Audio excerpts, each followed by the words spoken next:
Amigos, ¿qué tal? Hoy es 19 del 07 del 17. Con ustedes Florentino Corrales, director de temas políticos. ¿Por qué renunciaron todos los ministros de Juan Manuel Santos?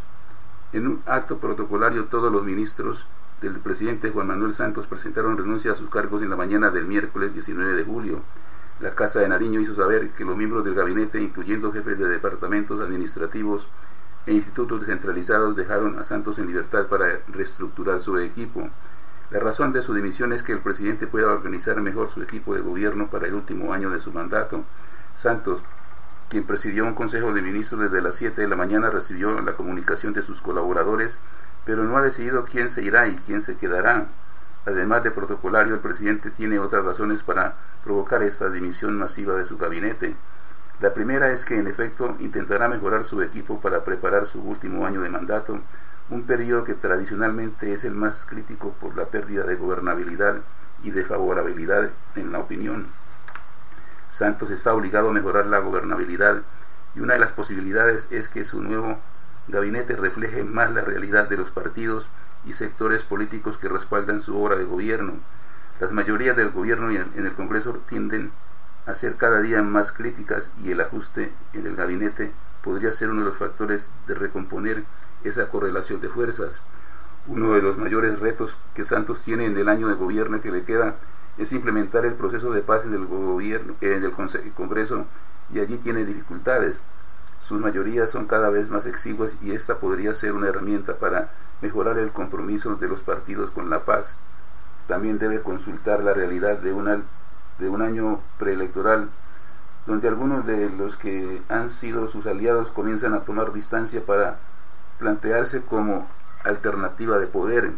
Desde este punto de vista, el presidente no tiene todo a su favor. El liberalismo y el partido de la U son pilares principales de la coalición que lo ha acompañado. 4 precandidatos: Juan Fernando Cristo, Humberto de la Calle, Juan Manuel Galán y Vivian Morales, se disputan una candidatura liberal. La U perdió uno de sus alfiles, el exministro Juan Carlos Pinzón, luego de que éste hizo severas críticas al gobierno del presidente Santos, al cual perteneció hasta hace pocas semanas. El otro precandidato, Roy Barreras, apenas trata de definir su papel. Cambio Radical de Germán Vargas, el otro partido clave de su coalición, ha manifestado diferencias con algunos de sus asociados, sobre todo respecto al proceso de paz, su mayor desafío político. Germán Vargas, quien se retiró de la vicepresidencia a mediados de marzo pasado, prepara su irrupción como candidato presidencial con algunas observaciones al gobierno. Los conservadores, que tampoco tienen clara su opción de poder, tienen una significativa representación en el actual gabinete. La conformación del nuevo gabinete, sin lugar a dudas, será un referente frente al debate presidencial del 2018. En temas políticos presentamos el informe del director. Soñar no cuesta nada. Cuando el presidente de la República, Juan Manuel Santos, anunció al país hace varios meses que a partir de ese momento la salud era un derecho fundamental, muchos creyeron eso, otros no, porque el grupo de los ilusos no decrece, por el contrario, toma fuerza porque están respaldados desde tiempos inmemoriales en hechos claros y contundentes que no admiten una credibilidad ajustada al derecho. Es que gobernar no es tarea fácil, es una paradoja. El ordenador de todo tiene la sana intención de acertar, pero los colaboradores o ejecutores de la orden no están a su altura, obedecen otras órdenes que van en contravía del mandato presidencial. Hoy nos ocupamos de ese derecho fundamental de la salud, invocado por Santos, porque mucho va del dicho al hecho, y quienes han explotado esta mina inagotable siguen haciendo de las suyas contra viento y marea, pues al hacer el anuncio jamás se supo qué iba a pasar con quienes siguen formulando acetaminofén para cualquier tipo de dolor, a sabiendas de que no es el medicamento más indicado. La industria de la salud no puede ser sancionada, ni más faltaba, pues habría que empezar por expresidentes, exministros, exgobernadores, exalcaldes, caciques de todos los niveles y pelambres que se metieron al negocio del que nunca saldrán por ser la mina inagotable jamás destruida. Los pacientes, enfermos y usuarios debemos aceptar que las industriales de la salud sigan por las mismas y darse lujos contra el pobre afiliado que no está en capacidad de rechazar ni mucho menos combatirlos. Siempre debemos aceptar que nos formulen los medicamentos de más bajo costo, aquellos que ni siquiera garantizan aliviar las dolencias, mucho menos curarlas. Vivimos un mundo plagado de indolentes que contratan siempre al médico recién egresado para manipularlo a su antojo, al que se le ordena y no puede contradecir la orden porque entonces sale de la nómina y ese joven médico debe recuperar la inversión hecha en la costosa carrera. Por consiguiente, hay que resignarse contra la voluntad de todos a hacer lo que se ordena en la EPS, IPS o cosa parecida, porque en Colombia la vida del ser humano no vale nada, según se demuestra a cada rato. En temas políticos, este fue el informe del director. Daniel Samper Ospina interpone acciones legales ante señalamientos de Álvaro Uribe. A través de un video divulgado en sus redes sociales, el periodista Daniel Samper Ospina, a quien el senador del Centro Democrático Álvaro Uribe Vélez llamó recientemente violador de niños, anunció que ya interpuso acciones legales en Colombia y en el exterior ante la difamación y campaña de desprestigio que denuncia ha emprendido el expresidente a través de sus señalamientos. Comillas, ¿en qué momento Álvaro Uribe consiguió que yo tuviera que explicarle a mis hijas de 9 y 10 años que su papá no es un violador de niños ni ninguna clase de delincuente? Cierra comillas. Lamenta Samper Ospina en uno de los apartados del video en el que acusa a Uribe de contar con un manual de calumnia basado en la difamación. Comillas, como acostumbra hacerlo en casos como estos, Uribe dobló la apuesta y sobre su difamación puso otras nuevas y trató de configurar un perfil de monstruo sexual del que carezco todo para sostener la acusación miserable de que soy un violador de niños, cierra comillas, reclama el periodista, quien acusa al uribismo de desviar los debates, defenderse atacando y hacer que el agredido deba pasar a la defensiva. En esa línea, Samper le dice al expresidente que la difamación no puede ser su gran arma política. Previamente, en su cuenta de Twitter, el periodista responsabilizó al exmandatario por su suerte y la de su familia, lo anterior tras ser llamado sicario moral por parte de quien fuera el asesino a sueldo más cercano al narcotraficante Pablo Escobar, John Jairo Velázquez Vázquez, alias Popeye. Comillas, con sugerencias sustentadas de manera amañada e infame, Uribe trata de hacer creer que también soy un pornógrafo infantil, un maltratado de bebés y mil disparates semejantes que tristemente calarán en alguno de sus seguidores, algunos de ellos dispuestos a hacer cualquier cosa, cierra comillas, advierte Samper Ospina. El periodista se reafirma en que no es un violador de niños y sostiene que, aunque a Uribe no le guste su sentido del humor o su trabajo, sí debe sustentar acusaciones de delitos graves. Con ello, dice, espera que el debate público se limpie de miserias como las que me tocó vivir. Comillas, hoy ejercí la primera acción judicial en su contra en Colombia y algunas otras en organizaciones de protección internacional. Agradezco en el alma la solidaridad de mis colegas y de muchos ciudadanos y la entiendo como la defensa no de mi trabajo, sino de la causa de la libertad de expresión y la forma de resistir a un plan premeditado para atacar a periodistas incómodos y a contrincantes. Por el bien de nuestra sociedad, la justicia tiene la palabra, cierra comillas, sostiene Samper. La polémica se desató el pasado 13 de julio cuando el expresidente publicó en Twitter, comillas, Federico Escobar protesta por ofensa del violador de niños, Samper Ospina a Antioquia, ofensa publicada en Semana, cierra comillas, haciendo eco de la crítica de un lector a una columna del periodista en la mencionada revista. En la columna que generó la indignación de Uribe y de algunos lectores, Samper Ospina se refiere a una disputa territorial entre los departamentos de Antioquia y Chocó por el empobrecido poblado de Belén de Bajirá. Según el abogado Federico Escobar, suscriptor de la revista y cuya carta de protesta publicó Uribe junto a su mensaje en Twitter, el periodista se refiere a los habitantes de Antioquia en un tono racista. Ante la acusación de Uribe, representantes de los principales medios de comunicación de Colombia firmaron una carta dirigida al expresidente, a quien le piden dejar de calumniar y difamar. En la misiva, firmada por 58 personas y titulada Punto Final, se indica que es hora de que el expresidente Álvaro Uribe Vélez deje atrás la práctica sistemática de difamar, calumniar e injuriar a sus críticos, como si no fuera un expresidente obligado a dar ejemplo ni un ciudadano sujeto al Código Penal, cierra comillas. El último ejemplo de su estrategia de estigmatizar e intimidar para imponerse en el debate público, aquello de permitirse llamar violador de niños al periodista Daniel Samper frente a sus más de 4 millones de seguidores en Twitter, no es solo una infamia irreversible que habrá de tener solución en la justicia, sino también un repugnante acto de violencia que ya ha empezado a llamar a más violencia, cierra comillas. Prosigue la carta.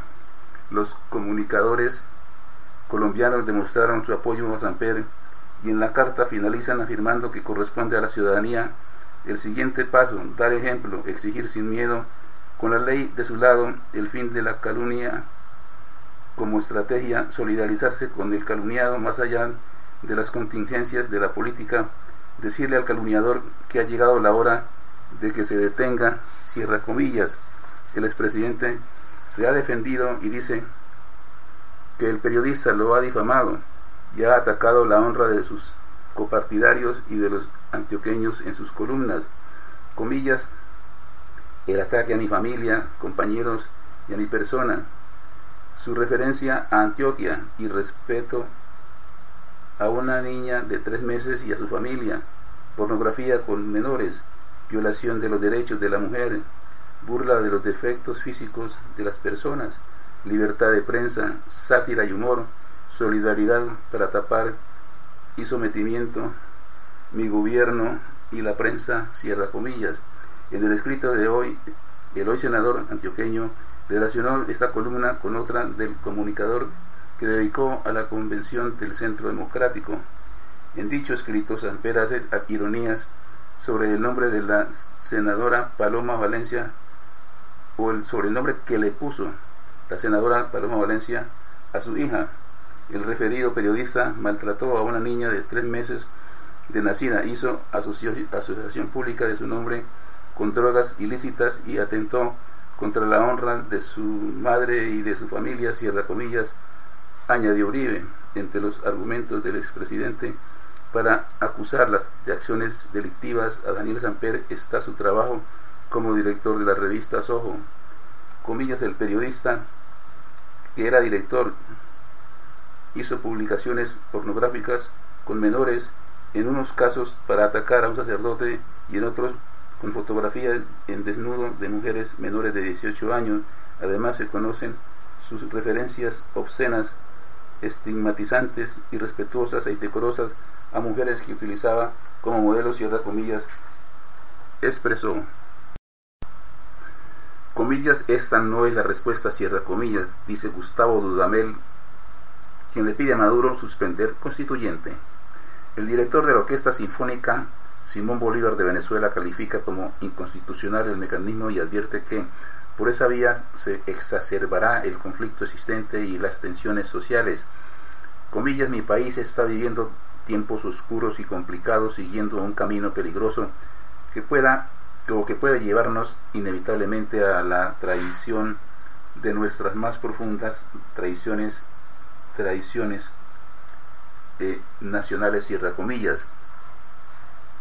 En estos términos, en una columna que divulga este miércoles el diario The New York Times, el director de la Orquesta Sinfónica Simón Bolívar de Venezuela, Gustavo Dudamel, pide al gobierno del presidente Nicolás Maduro que desista de su idea de asamblea constituyente ideada para cambiar la Carta Magna y cuyas relaciones están previstas para el próximo 30 de julio. Dudamel, quien sostiene que ha alzado su voz contra la violencia y la represión a raíz del asesinato del violinista Armando Cañizales por parte de autoridades venezolanas, advierte que la confrontación y la polarización en que se encuentra su país son obstáculos para la democracia y derivan en el derramamiento de sangre. comillas, hemos llegado a una encrucijada crítica, ya que el gobierno ha hecho un llamamiento para elecciones el 30 de julio para una Asamblea Nacional Constituyente para reescribir la Constitución. Esta no es la respuesta. Todos los ciudadanos venezolanos tenemos el deber de hacer lo que podamos para revertir la situación actual, defender nuestros valores democráticos fundamentales y prevenir más derramamientos de sangre, cierra comillas, sostiene Gustavo Dudamel, haciendo un símil con la música y la política. En su papel como director de una orquesta, Dudamel destaca la diversidad de ideas e insta a crear un marco de referencia común en el que todos los individuos se sientan incluidos a pesar de sus diferencias, que minimice el ruido y la cacofonía del desacuerdo y nos permita sintonía a través de la pluralidad y puntos de vista divergentes, cierra comillas. El director de la Orquesta Sinfónica Simón Bolívar cataloga como inconstitucional el llamado de Maduro a la constituyente y sostiene que por ese camino podrían devolverse las instituciones estatales. Podrían disolverse las instituciones estatales. En opinión de Dudamel, el mecanismo que impulsa el gobierno solo exacerba el conflicto existente y las tensiones sociales. Comillas, exhorto firmemente al gobierno venezolano a suspender la convocatoria de la Asamblea Nacional Constituyente. Pido a todos los líderes políticos venezolanos que cumplan con sus responsabilidades como representantes del pueblo venezolano para crear las condiciones necesarias para lograr un nuevo marco de convivencia. Nuestro país necesita urgentemente sentar las bases para un orden democrático que garantice la paz social, la seguridad y un futuro próspero para nuestros hijos e hijas, cierra comillas, agrega. En otro apartado, el director de la Orquesta Sinfónica Simón Bolívar hace un llamado a la unidad y pide que se creen los espacios y escenarios para que en Venezuela todas puedan participar y expresarse libremente sin temor a represalias, violencia en las calles o represión. Dudamel se refiere a las víctimas que han dejado las manifestaciones contra la constituyente, pero también destaca acontecimientos que se configuran como los primeros pasos importantes y posibilidades reales de cambio positivo que puede llegar a Venezuela. Comillas, los venezolanos necesitamos estos momentos de esperanza para recuperar la armonía que tanto deseamos. La voluntad de negociar genera la esperanza de un país plural e inclusivo, un futuro mejor para nuestros hijos. La voluntad de negociar significa, en última instancia, creer en una Venezuela democrática y pacífica dedicada a crear más oportunidades y una vida mejor para todos. Yo creo en esa Venezuela, cierra comillas, puntualiza. Gobierno y Congreso esperan fallo del Consejo de Estado sobre Belén de Bajirá. Luis Pérez aseguró que el concepto del IGAC desconoció las facultades del Senado y la Cámara, y en ese sentido la solución más salomónica es esperar el concepto del Consejo de Estado y de que esa forma fuera cualquier decisión que se tome sobre ese corregimiento esté ajustada a la Constitución. Comillas, el presidente ha dicho que el gobierno se atiene a lo que diga el Consejo de Estado y nos parece lo mejor, porque no es posible que un funcionario cualquiera diga que le va a quitar un pedazo de tierra a Antioquia así nomás, desconociendo la ley y la historia. Cualquier decisión debe tener el debido soporte legal, cierra comillas, precisó. Por su parte, el presidente del Congreso, Mauricio Liscano, señaló que si llega a haber una decisión definitiva de la justicia, el legislativo la acata, pero mientras tanto está en capacidad de reabrir la discusión y tomar decisiones. Comillas, la Constitución dice que quien toma las decisiones sobre los límites es el Congreso y no hemos perdido esa facultad, así que estamos a la espera de qué dice el Consejo de Estado y conforme a eso actuaremos. El concepto del IGAC es un abuso de poder y seguiremos insistiendo en eso, cierra comillas, añadió. Fiscalía imputará cargos al empresario Federico Gaviria por caso Odebrecht. Ante el juzgado 23 de control de garantía, la Fiscalía General imputará el delito de lavado de activos a los empresarios Federico Gaviria Velázquez y Eduardo José Zambrano por su presunta participación y responsabilidad en el escándalo de Odebrecht. La diligencia judicial será reservada por solicitud de la Fiscalía bajo el argumento de defender la seguridad del proceso. Gaviria, quien también fue vinculado al denominado escándalo del carrusel de la contratación en Bogotá, será procesado por presuntamente haber estructurado el contrato de la Ruta del Sol Tramo 2 para beneficiar directamente a la empresa brasileña Odebrecht en el proceso licitatorio convocado por el Instituto Nacional de Concesiones INCO en el 2009. Varios testigos citados por la Fiscalía General señalaron que el empresario fue clave en el manejo de los términos, condiciones y referencias para que Odebrecht fuera beneficiado con el contrato vial, cuyo valor asciende a los 5 billones de pesos. El contratista es señalado por las autoridades de haber tenido participación en la entrega de sobornos enviados por la empresa brasileña a varios funcionarios públicos y dirigentes políticos con el fin de beneficiarse con la entrega del contrato de la Ruta del Sol Tramo 2. La investigación de la Fiscalía General sostiene que en el año 2009 Odebrecht le entregó 6,4 millones de dólares al director del INCO y ex viceministro de Transporte Gabriel García Morales con el fin de que se direccionara la licitación y el millonario contrato les fuera concedido. Comillas, fue tal el control de Gaviria sobre el contrato, según los declarantes, que logró que Odebrecht y las firmas CSS Constructores del Grupo Solarte y Episol integraran la concesionaria Ruta del Sol, precisó uno de los apartes de la investigación. Igualmente, el empresario fue señalado de tener nexos con el ex senador liberal Otto Bula, procesado actualmente por estos hechos de corrupción para que adelantara los respectivos trámites para que el contrato le fuera entregado a Odebrecht. Bula y Gaviria fueron vecinos en el barrio Santa Ana, en el norte de Bogotá, y en su conexión podría ir más allá de una simple coincidencia en su lugar de domicilio. Gaviria visitó el Congreso el mismo día que el gobierno le entregó el tramo 2 de la Ruta del Sol a Odebrecht y sus socios. El nombre de Gaviria aparece en varias de las pruebas recolectadas por la Fiscalía General en los allanamientos adelantados en las oficinas y residencias de los contratistas del acueducto Andrés Cardona, Orlando Fajardo y el Grupo Solarte en el desarrollo de la investigación por las irregularidades en el contrato Tunjuelo-Canoas que intervendría el río Bogotá. Gaviria fue condenado en el año 2013 por su responsabilidad en el carrusel de contratación a 31 meses de prisión. Esto después de aceptar cargos tras firmar un preacuerdo con la Fiscalía General. En el documento se comprometió a colaborar con las investigaciones. El empresario Eduardo José Zambrano se habría reunido en repetidas oportunidades con el entonces director del Instituto Nacional de Vías y Vías, Daniel García Arizabaleta, investigado por estos hechos con el fin de negociar la entrega directa de la adición al contrato para la construcción de la vía Ocaña-Gamarra de la Ruta del Sol 2 a Odebrecht sin hacer ningún tipo de licitaciones. El nombre de Zambrano también aparece en la otra investigación que se adelanta por el presunto financiamiento de la firma brasileña a la campaña presidencial de Juan Manuel Santos en el 2014. Para ello se habría reunido con el gerente financiero Orlando Sardi, el presidente de Odebrecht en Colombia, Luis Bueno, y la expresidenta de la Cámara de Comercio de Bogotá, Consuelo Caldas. Odebrecht habría pagado los afiches de la campaña presidencial. Hasta aquí, temas políticos. La invitación muy cordial para que nos sigan en Twitter, Facebook, YouTube, Google, @temas políticos, una sola palabra, de lunes a viernes, en este mismo horario. Muchas gracias por su sintonía. Los espero pasado mañana viernes. Buenas noches.